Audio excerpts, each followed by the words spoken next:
Yes దాసరాము గారు మళ్ళీ వస్తాను. తిరుమలరావు గారు, వంగవీటి మోహన రంగా గారి పైన వివాదాస్పద వ్యాఖ్యలు చేసినటువంటి గౌతమ్ రెడ్డి గారికి క్యాబినెట్ ర్యాంక్ పదవితో వైఎస్ఆర్సీపీ ప్రభుత్వం సత్కరించింది. వంగవీటి మోహన రంగా గారికి ప్రత్యర్థి వర్గంగా భావించేటటువంటి దేవినేని అవినాష్ గారికి ఎమ్మెల్యే టికెట్తో సత్కరించింది. వైఎస్ఆర్సీపీ వంగవీటి కుటుంబం నుండి ఎందుకు ఇండైరెక్ట్గా ఆశిస్తుంది? ఎక్కడ వాళ్ళు వంగవీటి రంగా గౌరవాన్ని ప్రమోట్ చేయడానికి కానీ, వంగవీటి రంగా ఔన్నిత్యాన్ని పరిరక్షించడానికి కానీ వైఎస్ఆర్సీపీ పార్టీ ఎక్కడ పనిచేసినటువంటి దాఖలాలు లేవు. ఈరోజు మీరు వంగవీటి రాధా గారిని కూడా కలిసినట్టు కొన్ని అప్డేట్స్ వచ్చినాయి. ఏం చర్చలు జరిగాయి? తిరుమలరావు గారు ప్లీజ్.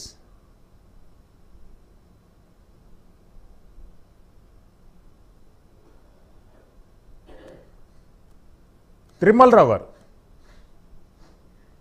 ఎస్. ఆంధ్రసత్యం గారు, దేశవ్యాప్తంగా కూడా కాపుల సమీకరణతోనే రాజకీయ పార్టీలు ఓన్లీ ఓటు బ్యాంక్ పాలిటిక్సే కొనసాగిస్తున్నాయి.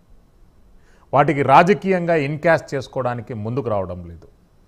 విజయవాడ పరిసర ప్రాంతాలలో 70 కార్మిక సంఘాలకు అధ్యక్షుడిగా వ్యవహరించినటువంటి వంగవీటి మోహన రంగా గారు ఎమ్మెల్యేగా గెలిచినా కానీ ప్రైమ్ టైం రాజకీయాలలో సక్సెస్ సాధించలేకపోయారు. రాజకీయ కుట్రలు కుతంత్రాలకు బలిపశు కావాల్సి వచ్చింది. ఎందుకు అంటే యూసేజ్ పాలిటిక్సే ఎందుకు అవుతున్నాయి?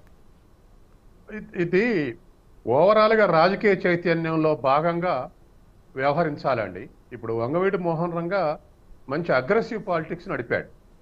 ఆ అగ్రెసివ్నెస్ తోటే చుట్టూన్న జిల్లాల్లో ఆయనకు శిష్యులుగా ఏర్పడ్డారు.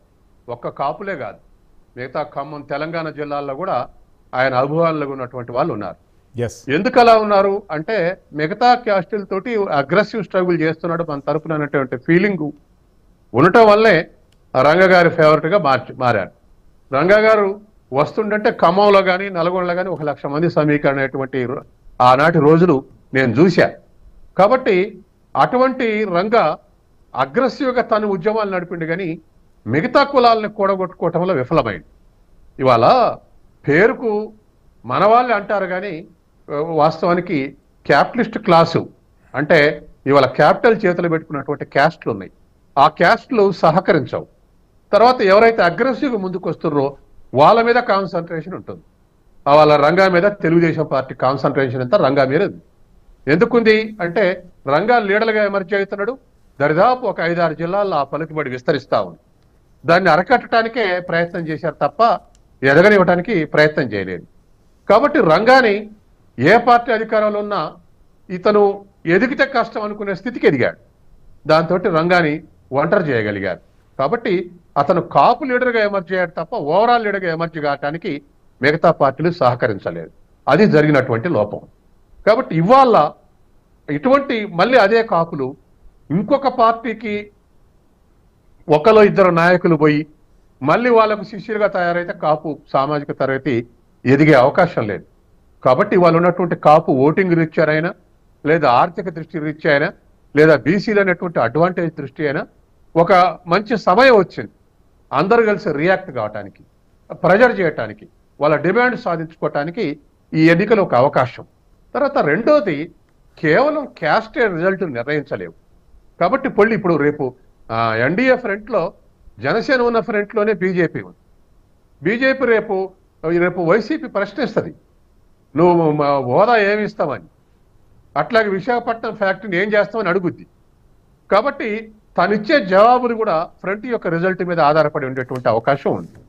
తర్వాత బీజేపీ వచ్చింది కాబట్టి ముస్లింలు ఓటేయొద్దని ఇప్పటికీ విజ్ఞప్తి చేస్తున్నారు. ఇటువంటి అనేకమైనటువంటి క్యారెక్టర్స్ ఉంటాయి. కాబట్టి స్టేట్ యొక్క పాలిటిక్స్ ట్రెండ్ అడ్వాంటేజ్కి వస్తే అప్పుడు కాపులు కూడా దాని వైపు మొగ్గే అవకాశం ఉంది. మీరు చూడండి, అనేక రకాలుగా చూడండి. ఏ రాష్ట్రంలో అయినా పోయినసారి ఎలక్షన్లో చూడండి, కృష్ణా గుంటూరులో కమ్మ సామాజిక తరగతి తెలుగుదేశానికి వేయలేదు. అంటే గెలిచే ఓపు లేకపోతే వేయరు. అట్లా వెస్ట్ ఈస్ట్ గోదావరిలో జనసేనకు వేయలేదు. అంటే గెలిచే ఓపు లేకపోతే వేయరు. కాబట్టి పొలిటికల్గా అడ్వాంటేజ్కి వచ్చిన తర్వాత క్యాస్ట్ ఆ వైపు మొగ్గుద్ది. కాబట్టి ఈ రాజకీయ విషయాలు అనేకం ప్రభావితం చేసే అవకాశం ఉంది. అవి ఏమేమి టర్న్ తీసుకుంటాయి, ఏమేమి కార్యక్రమాలు తీసుకుంటారు, ఏ విషయంలో అడ్వాంటేజ్ ఇవ్వతారు అనే దాంట్లో భాగంగానే కాపుల భవిష్యత్తును చూడాలి. కాపులు ఇవాళ కొత్తగా వేరే పార్టీ పెట్టి సొంతంగా పోటీ చేయట్లేదు. ఎన్డీఏలో ఫ్రంట్ లో భాగంగా జనసేన చేస్తుంది. జనసేన కూడా కాపుల పార్టీ కాదంటున్నాడు పవన్ కళ్యాణ్. ఇది అందరి పార్టీ, బలహీనల పార్టీ అంటున్నారు. మరి మిగతా బలహీనల్ని ఏ మేరకు మొబిలైజ్ చేస్తారనే దాని మీద కూడా ఆధారపడి ఉంది. అటువైపు కౌంటర్గా వైసీపీ ఏం ఆలోచిస్తుందంటే, మేము వెల్ఫేర్ ప్రోగ్రామ్స్ ఎవరు చేయనంత మేము చేశాం, ప్రజల దగ్గర తీసుకెళ్ళాం, ఇంటింటికి రిక్షాల్లో బియ్యం చేరేసాం, సరుకులు చేరేసాం, తర్వాత మా లబ్ధి చేకూర్చని 96% పీపుల్కు మేము లబ్ధి చేశాం, కాబట్టి వీళ్ళందరూ ఏకోన్ముఖంగా మాకే వేస్తారని చెప్పేసి వైసీపీ కాన్ఫిడెన్స్ లో ఉంది. కాబట్టి కింది వర్గాల్లో ఎవరు చేల్చలేరు, మాకే ఓటేస్తారని ఉంది. కానీ తెలంగాణ యొక్క ఎగ్జాంపుల్ ఏమిటి ఆ విషయంలో? కేసీఆర్ కూడా అటువంటి పథకాలు, రైతు బంధు అమోఘం, అటువంటి పథకాలు చాలా ఇంప్లిమెంట్ చేశాడు. కానీ పొలిటికల్ అడ్వాంటేజ్ రాలేదు. పొలిటికల్ అడ్వాంటేజ్ ఎందుకు రాలేదు అంటే, 2 రాష్ట్రాల్లో కూడా 74% మన లిటరేట్స్ ఉన్నారు. డెమోక్రసీని అనగదొక్కితే ఇష్టపడరు, పెత్తనం చేస్తే ఇష్టపడరు, దౌర్జన్యం చేస్తే ఇష్టపడరు, కింది స్థాయిలో పోలీస్ కరప్షన్, రెవెన్యూ కరప్షన్ ఇటువంటివన్నీ ఉంటే అది ప్రభుత్వ వ్యతిరేకతకు దారితీస్తుంది. కాబట్టి యాంటీ ఇన్కంబెన్స్ ఎంత ఉందనేది కూడా మనం అంచనా వేసుకోవాలి. కర్ణాటకలో 5% అని తేలింది. 5% జేడీఎస్ ఓట్లు కాంగ్రెస్ షిఫ్ట్ అయితేనే కాంగ్రెస్ గెలిచింది. తెలంగాణలో 25% ఓటింగ్ ఉన్నటువంటి కాంగ్రెస్ కు 40%కి వచ్చింది. అంటే 15% ఓటింగ్ షిఫ్ట్ అయింది కాంగ్రెస్ కు. కాబట్టి ఇవాళ జగన్ ప్రభుత్వానికి యాంటీ ఇన్కంబెన్స్ ఉందా, ఉంటే ఎంత శాతం షిఫ్ట్ అవుద్ది, అది ఎన్డీఏ కూటమి అడ్వాంటేజ్ తీసుకుంటే దాన్ని బట్టి మనం అంచనా వేయాల్సినటువంటి అవసరం ఉంది. రానున్న ఇంకా 2-3 నెలలు ఏమేమి వేరియబుల్స్ ఇంకా టర్న్ అవుతాయో వాటిని బట్టి కానీ మనం అంచనా చెప్పలేము. ఏ ఇష్యూ ఫోర్ ఫ్రంట్కి వస్తుంది, దాన్ని ప్రజలు ఏ విధంగా కన్విన్స్ అవుతారని బట్టే మనం అంచనా వచ్చే అవకాశం ఉంది. తర్వాత కాంగ్రెస్ వామపక్షాలు పొత్తు పెట్టుకొని చేస్తే అవి కొంత ఇన్ఫ్లుయెన్స్ చేసే అవకాశం ఉంది కొన్ని నియోజకవర్గాల్లో, సంస్థాపూర్వకంగా ఉన్నటువంటి నియోజకవర్గాల్లో. అది ఎవరి ఓట్లు చీలుస్తారనేటువంటి దాన్ని బట్టి కూడా ఉంది. 3, 4, 5% చీల్చినా అది పెద్ద ప్రభావం చూపెట్టింది. కాబట్టి ఇవన్నీ కూడా మనం ఎగ్జాంపుల్స్ లోకి తీసుకోవాలి. అయితే ఇందులో ఇవాళ చర్చ కాపుల మీద కాబట్టి, కాపులు ఏ పార్టీకైనా పవన్ కళ్యాణ్ సపోర్ట్ చేస్తారా, లేకపోతే వైసీపీకి సపోర్ట్ చేస్తారా అనే విషయంలో కాపులే సపోర్ట్ చేస్తే సరిపోదు. కాపులు మిగతా బీసీలు ఎంతమందిని మొబిలైజ్ చేస్తారనే దాన్ని బట్టే